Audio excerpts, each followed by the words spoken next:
as well. I think this was first reported by Tyler Comas. Jeremy James, starting offensive lineman for Ole Miss, has suffered a hand injury and is expected to miss multiple weeks. It is not believed to be a season-ending injury, and they will keep watching him, keep looking at him, keep evaluating all along the way. Saw this earlier today, and somebody said, just put the Patrick Willis club on him and let him go. So I looked into that, and your orthopedic surgeon buddy's probably going to roll his eyes if he's listening on his way home from the office, but there have been other linemen that have suffered broken hands that played very quickly. Now, I have no idea the severity of this. Against Middle Tennessee, Wake, and Georgia Southern?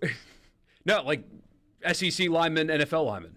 Yeah. No, I get what you're saying. But that probably wasn't the 3 games in front of them where probably they felt not. A need to immediately be back on the field. So without knowing the severity of this one, there is at least precedent to go in line with the not long-term, could be back soon kind of deal. I mean, if it's a broken hand, okay. But to me, here's the larger thing. We spent a lot of time this offseason talking about depth on the Ole Miss line.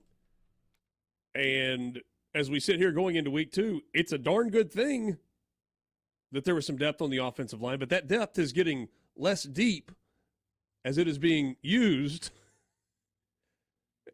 Game 1, you're without Jaquan Scott. You're without Caleb Warren. Game 2 plus Jeremy James.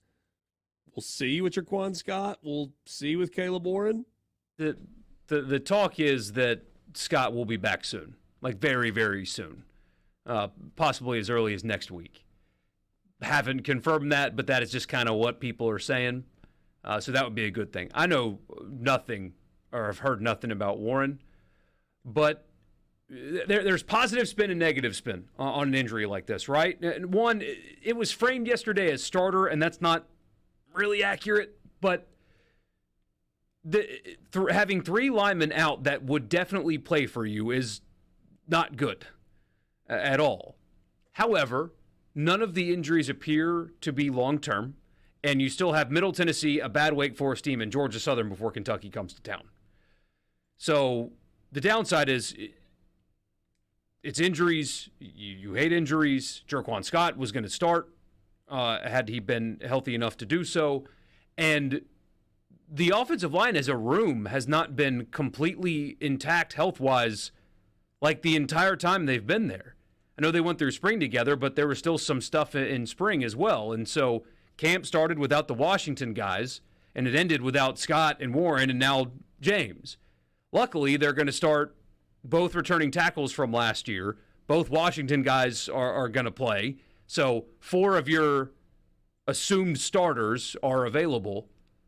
But the lack of playing together, is that something that people should start worrying about? Is they expect to all be healthy by the time Kentucky comes to town, but they haven't really played a lot together by the time Kentucky comes around. So there's the good side and the bad side. The good is not long term. You have preseason games basically. The bad is they haven't played a whole lot of football together.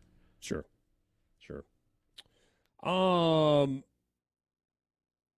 So we'll keep an eye on that, and Lane Kiffin won't have to tell us anything until Ole Miss plays Kentucky in 3 weeks. So Lyman can't wear a club like that. How are we going to hold? That's a good point. I did not realize Don in Oxford, maybe I should have realized, said that he had started 50 consecutive games for Ole Miss.